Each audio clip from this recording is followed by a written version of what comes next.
probably the most fun thing I've built so far.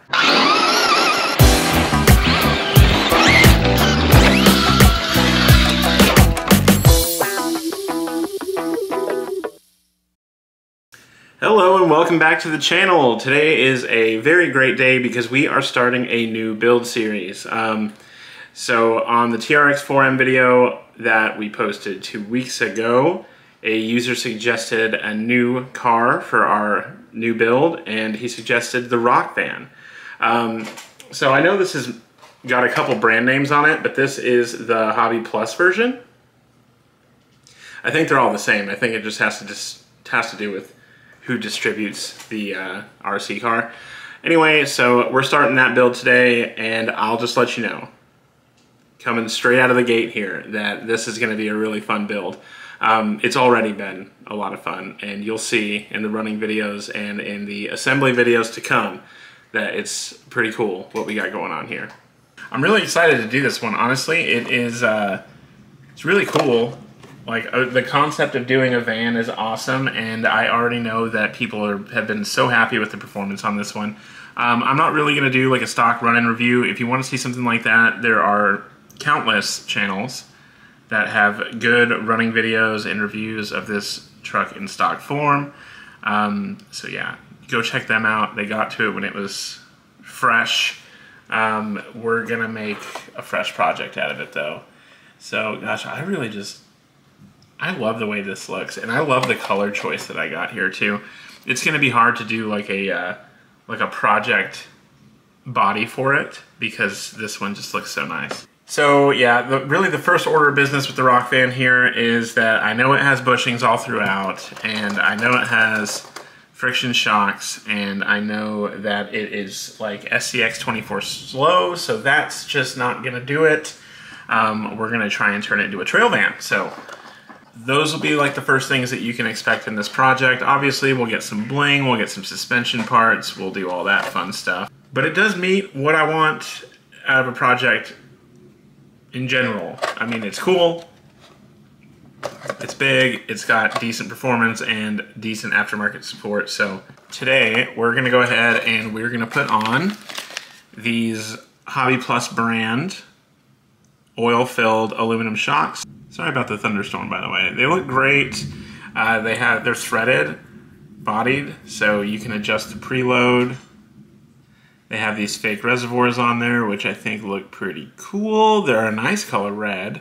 And it also came with some hardware and some springs. I think this plastic piece in here, I don't know yet what it is, but you're supposed to do something with that guy. And I just see all this like bronze hardware included as well. So we'll figure that out. We'll get it installed, and we'll see how these do. I also have another part which should bring this build right up to speed. All right, and here is the second piece of the puzzle. We're gonna pop a much larger motor into this little Rock van. This is from RCAWD Drive, and it actually looks pretty darn nice. It looks great quality-wise.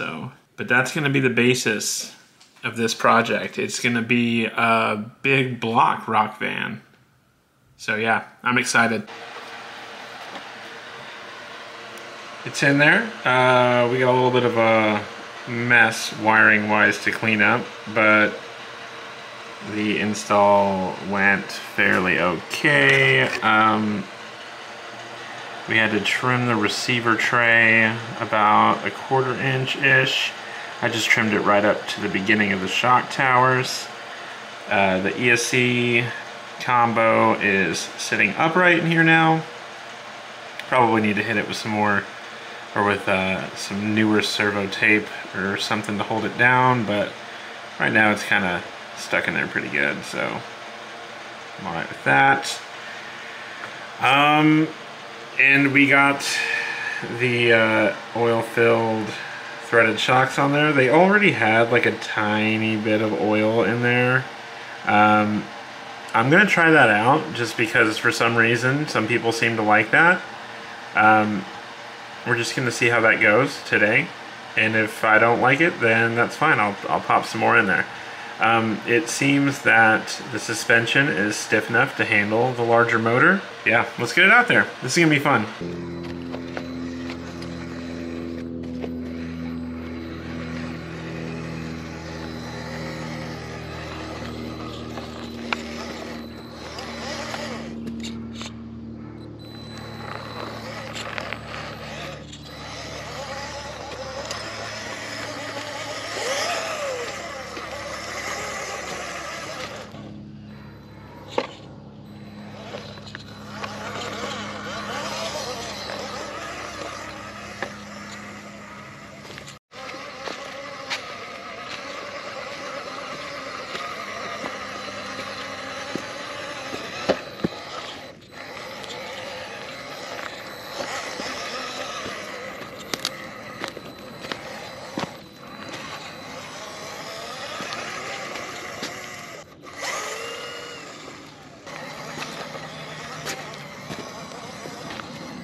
So how about that rock van, man? I think it rocks. Pun totally intended there.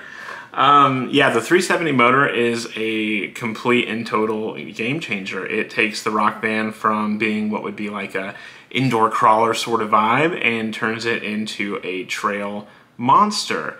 And it kind of has the vibe that I was hoping for, which was going to be like a big block, overpowered kind of rig. And yeah, it's definitely got the juice. I'm pumped on it. There are some drawbacks to putting such a big motor in the rock van. You do lose a little bit of low speed control with this motor in there. At first I was using the dual rate to kind of bring it down, and it was getting a little bit easier to drive that way, but after a while my trigger finger sort of started to calibrate to what the Rock Band required to get through certain parts of the trail, and it did great. So with a little bit of practice, I mean, it's very doable. Most things are doable, but you definitely lose a little bit of that control. Another thing is that your center of gravity is going to be a little bit higher because a big old motor is now on top, where before you just had this little tiny guy mounted as low as it could possibly go. So yeah, those are a couple of downsides to it, but overall I think it's worth it, especially with the goal I have for this project. It's money in the bank. I'm really, really excited about it. Another concern actually though with this motor setup is that the transmission from RC all-wheel drive, it's open, like it's not completely closed off, so you can't really pack it with grease, and with all those metal gears in there, that concerns me with like premature wear and stuff like that. And if I did put grease on it, you know, dust and dirt is going to get kicked up in there, eventually becoming a nice grinding paste and eating all the teeth off my gears. So concerned about that a little bit. And also the fact that it's open and like a rock could get caught up in there or something like that, and I wouldn't want to strip all the gears because I don't think I can just buy the gears. If I'm wrong, you know, please post in the comments and let me know. So yeah, that's pretty much how I feel about that. Oh, also the suspension, I am going to go with actually oil-filled shocks instead of just having a drop of oil in there. It was too springy out there on the trails, and in some cases, the Rock Band was getting a little too destabilized. Yep, that's what we're gonna go with. It was too destabilized in some situations, and I'd get some rollovers out of the deal. So I definitely want to get the suspension dialed a little bit more. I think we started this build off with a bang. I'm excited about it, and I can't wait for the next installment, which will be in 2 weeks like we normally do. Also, I am gonna start posting twice a week in the month of July, and I'm just gonna kind of see how that goes. So we'll keep our build videos on Sunday, and more of our like project related or shop related videos are gonna be on Sundays. And then on Thursday, I'm also gonna try to post like a midweek video just to I have all these different video ideas, and trying to land them all on one day is just kind of not really working out. So if I have time, we're gonna find this out in July. If I have time to keep editing and putting videos together enough to post twice per week, then we'll keep doing it. But in July, I will continue to post 2. Anyway, let me know what you think about the 370 Rock Band. Have you put the 370 in anything? I think you can also get it in the SCX24, which has suddenly made that platform more interesting to me. Go ahead and like the video if you liked it, and subscribe if you haven't already. I'm posting twice a week now, so there's gonna be more to subscribe for. Thanks, as always. We'll see you next time.